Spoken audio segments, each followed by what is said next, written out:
Aha! Here are some bluebells starting to sprout.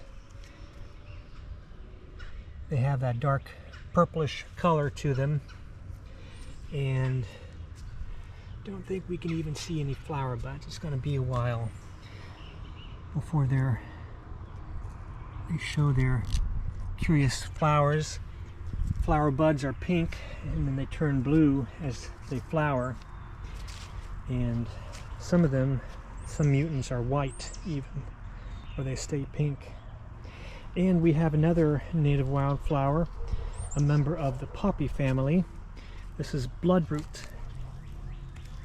because the sap is orange. It looks sort of like blood, but these flowers are in their prime. They last only about 48 hours, as a post I just shared on Facebook said. So, nice native species here. And then we have a invasive non-native species, which isn't as bad as some, but that's periwinkle. A nice blue flower, the perennial, not the annual periwinkle. So these floodplain here is a reservoir of native species. As the terraces were cut down, the forest was removed, turned into farm fields. This area was allowed to grow back up. It was cleared of trees too, but the woodland wildflowers that would have been plowed out on the higher land survived here, and then they have re-established themselves and survived to charm us. But our modern environment, even the natural environment, is much different from what it used to be. In many ways it's recovered from pretty strong damage. And now that I look, I see some more wildflowers. Well, I see some daylilies sprouting on the bank here.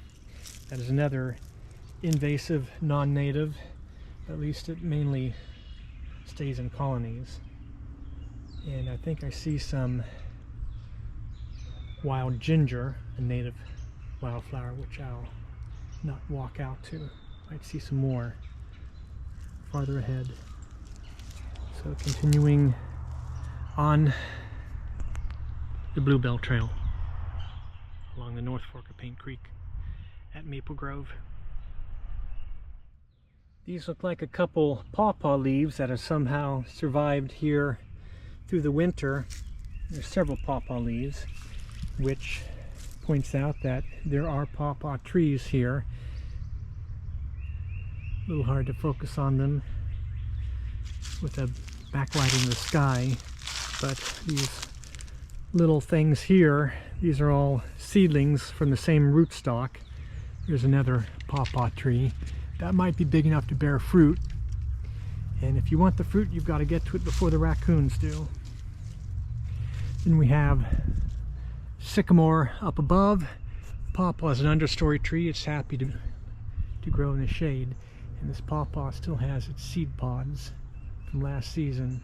I presume they will be falling apart and sowing new, did I say pawpaw? Sycamore. And then beyond it, short tree there, might be a maple. It's got the flowers hanging from the branches. It's wind pollinated, doesn't care about insects, so it's just sticking all its flowers out there, throwing out an excess of pollen and hoping that the wind sends the pollen to another tree. Here we have another invasive plant. This is euonymus, an evergreen vine, and it's not too obnoxious, but it doesn't belong here like many other things. So, moving on.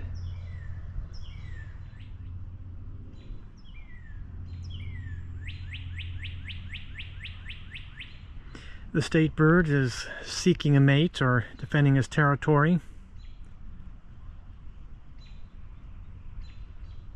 Come on. Well, that's a cardinal, a native finch, the red bird with the crest.